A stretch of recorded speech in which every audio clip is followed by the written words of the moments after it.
Alright, well the old Chevy truck came out pretty well, and it came out pretty quick, and actually, you know what? I think this is an S10. This is not an old 1950 Chevy. Huh.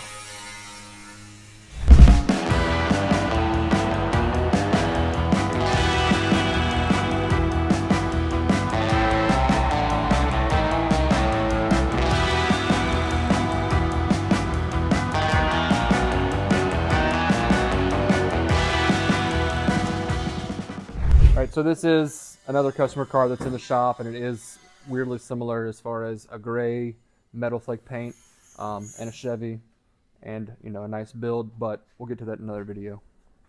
Let's see what's going on over here. So we're doing a little metal work like I had promised, and hey guys! Quiet it down a little bit. Gosh, these guys like to work or something.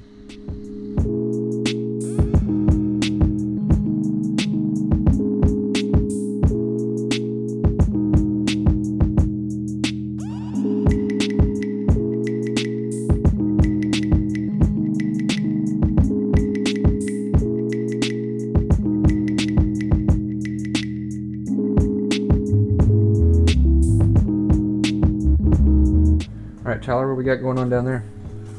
Oh, just getting the last bit of metal work put in, just down to the cab corners back here in the back.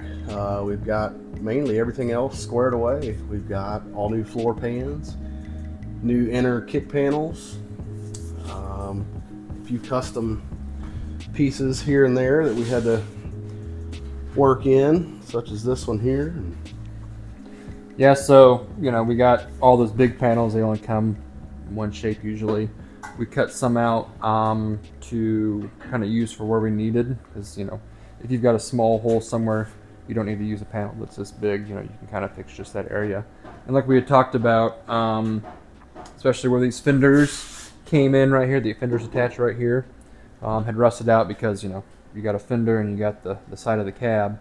Water's going to sit right in there in that little valley, which, you know, a tiny valley, but it's still a valley, and it's got rubber in it. But that rubber, all it does is hold water as it deteriorates over time.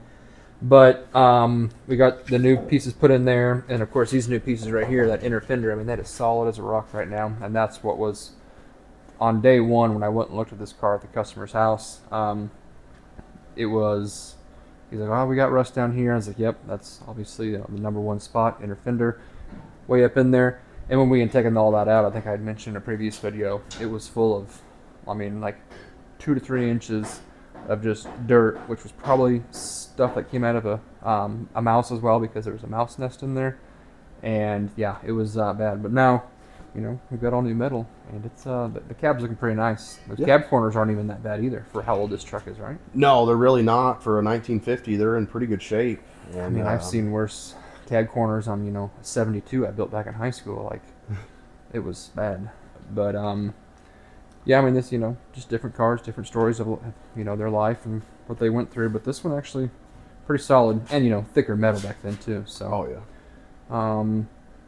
Yeah, what's kind of next after the cab corners? I mean, is that pretty much it on this? Yeah, I think the cab corners, I think we're moving right along with the cab. I think that'll wrap it up as far as the cab, and then we'll just move right along to the bed. And we've got a couple fenders to work on a little bit, but overall in pretty good shape. Yeah. For, you know, then, you know, we talked about the frame in the last video, but it's pretty much propped up. We got the engine and transmission that I'll show you here in just a second. And once we get that in there, then we can mock everything up, final mock, like motor mounts and all that. And you know, hopefully they can get primer on this soon. We'll get that frame painted, then we start putting it all together and get stuff painted. Moving real quick.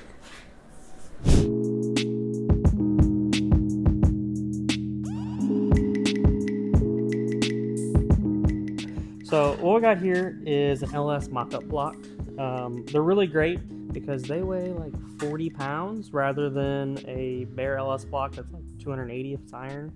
But what it allows us to do is slap it in something that we want to put a motor in, because like on the 50s truck we're doing, it doesn't have any motor mounts for an LS. So we've got these weld-in ones, and we've already put our motor mounts on it that we're going to use.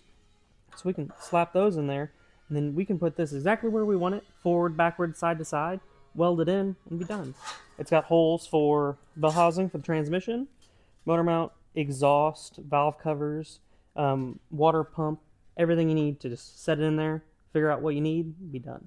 So the cool part with the bell housing being able to bolt to the mock block is that you can put a transmission on it, like this guy down here that's going to go in our 50s truck, and you can put the cross member in place also, set up your pinion angle and everything, and it still weigh a few hundred pounds less than what you want.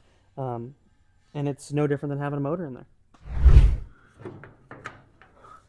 So over here we have the cab of the 50 Chevy up in the air. We had to get it up in the air because there's not quite enough room to work with the cab corners on the ground, or else we'd be laying down and getting weld spatter all over us, which is not good.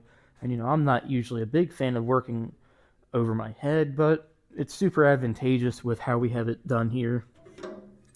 And then with the inner fender wells all welded in, maybe a little bit more tacks to fill in here, we're ready to start seam sealing, so that way we can keep all the water out of the cab, no matter what, rain, flood, tsunami, anything. All right, thanks, Matt. We are back to the back of the truck cab here, and you can see he did some pretty fine work. Got the cab corners on both sides. Little bonus up here, he filled the filler port when the tank used to be back here. Because we're relocating it to the back, we had to cover that up. So metal's all around me. Next time you see this, it should be in primer. Maybe engine and transmission in the frame, maybe. But you're going to have to come back to find out. So we'll see you then. Thanks. Like, share, and subscribe. Like, share, and subscribe. Boom. Nailed it.